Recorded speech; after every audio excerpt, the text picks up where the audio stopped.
Hello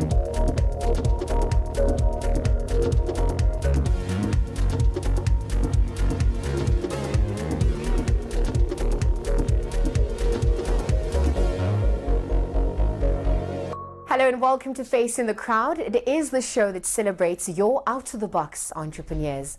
I'm your host, Liesl Wilson, and today we take a look at a company plying its trade in the communication media space. Six Fingers Media was founded and run by Sechaba Khoaele.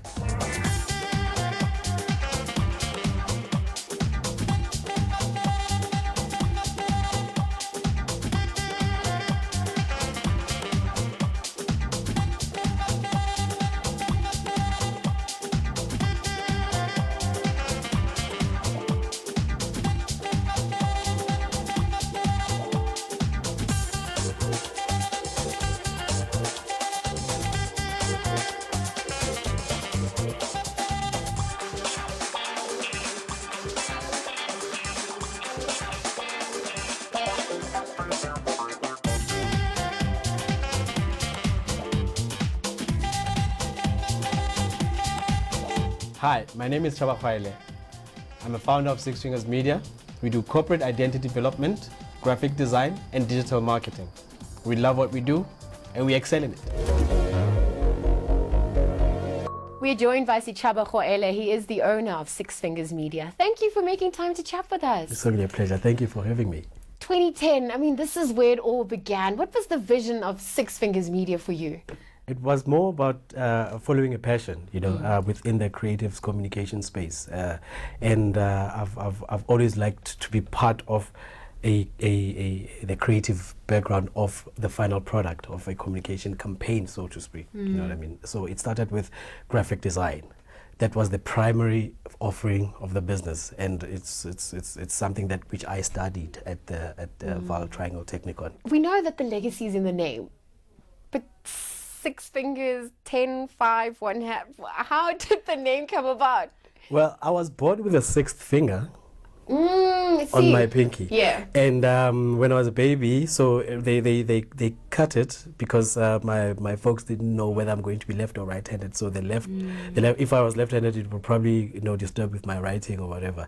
And it's funny because at every potential client that I meet, when I present myself and they say, why the name Six Fingers? And when I show this, it becomes a very nice icebreaker into a meeting. And are you left-handed at this point? No, I'm not. I'm actually right-handed. But, there's always a funny joke that you were supposed to be left-handed. My wife always says that. But they always say, I mean, it's a stroke of luck as well. Most people who have that in cultures. I've heard that it also means fortune, so I'm still waiting.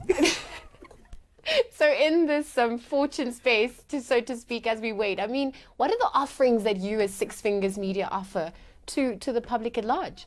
We do graphic design, web design, and also do digital marketing. So we help clients who have products or services that they want to communicate, from doing the creative of it, then we do the strategy and the concept, execution of it as well, and then we also do the reporting of how the campaign would be going. To date, what are some of those brands that you have worked on that you've been associated with? We've done a digital campaign for the Gauteng Gambling Board, which was a campaign for to make young people aware of illegal gambling, which was an online campaign.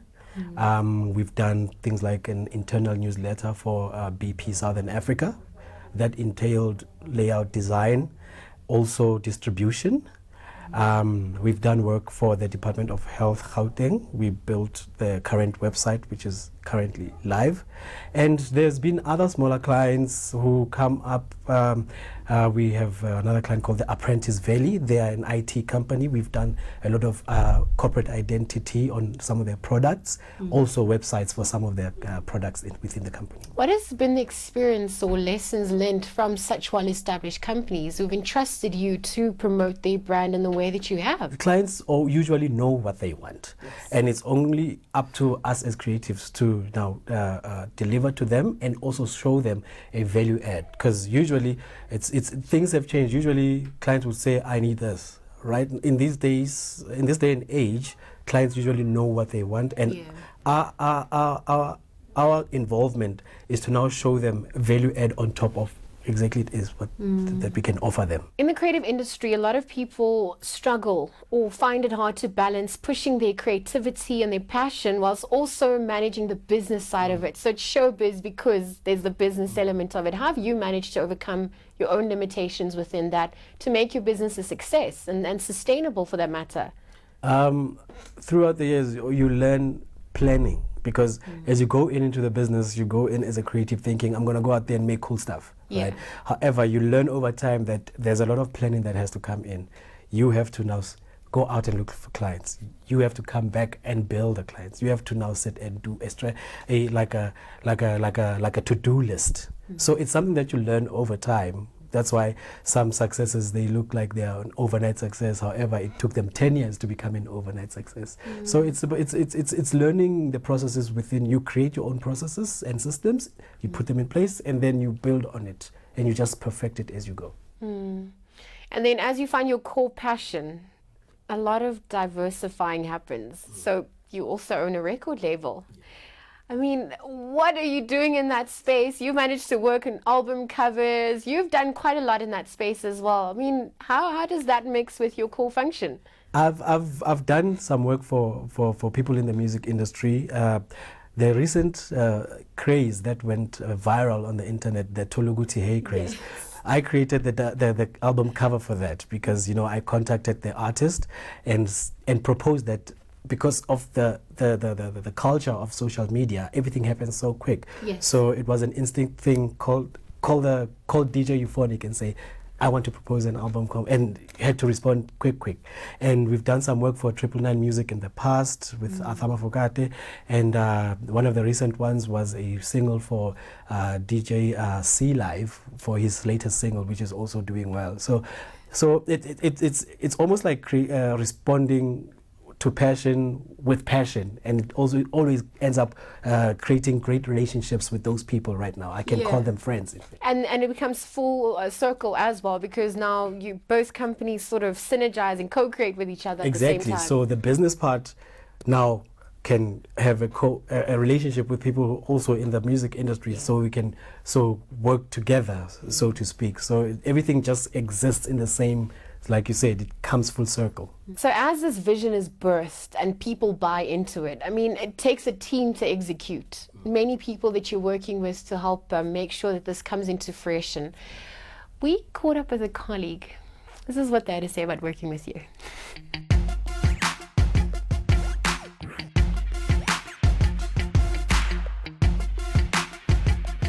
Hi, my name is Kalafang Mope. I work with Sechaba, the guy that owns fingazmedia. How long have I known him? It's only been about a year and a half since moving into this office. We got help from a guy called Tami Kotlolo.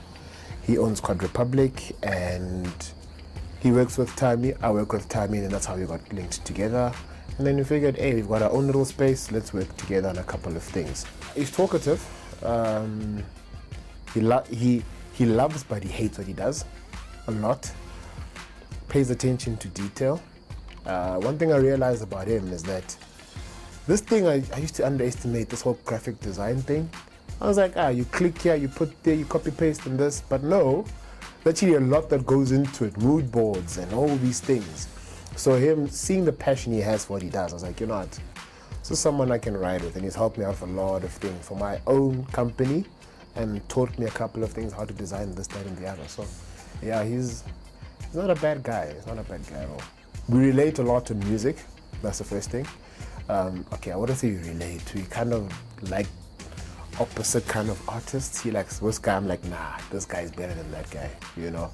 But relate mostly on music and cool things we see on the internet in terms of content, in terms of design, and trying to push things a bit forward. You know, more forward than they actually are right now. So that's how we relate. It's mostly music and design and internet things and gadgets. Yeah. Actually, funny enough, we were discussing a song that came out today, Yaga Cuesta, and we have different opinions of what the song, how good the song is. You know, I hate it, he loves it. So that's how it normally is, you know. And obviously the memes we see on the internet, and he's always seeing something from somewhere, somehow. I'm like, dude, I didn't see that thing. And I said, then you just have a little laugh and He designs his own memes and have a jaw. That's it, yeah. I wish for him not to ever feel the pressure of having to answer the phone and choose when and how to answer the phone, let's just say, you know, because what's driving him now is trying to make money and trying to keep bills paid and so on, you know. So for him to release that stress of wanting to pay bills and focus purely on the creativity and honing his craft and just getting better and being the best in the industry, that's what I hope for him. It's time for a break. When we return, we get to know Sechaba a little more. Stay tuned.